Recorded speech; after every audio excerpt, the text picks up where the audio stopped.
はい、じいさん、久しぶりですね。今、お元気ですか？はい、元気で、皆さんもお元気ですか？元気です。ありがとうございます。じいさん、今、仕事はどうですか？もうすぐ冬になりますから暇です。そうですか。天気はだんだん寒くなりますか？はい、今少し寒くなります。先月中、一緒に大阪城へ行きましたね。島中、一緒に富士山に登りませんか？いいですね。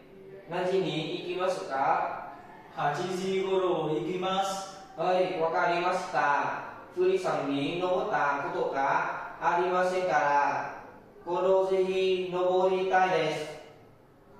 駅の前で会いましょそろそろ帰らないと。う。はい、じゃあまた島中。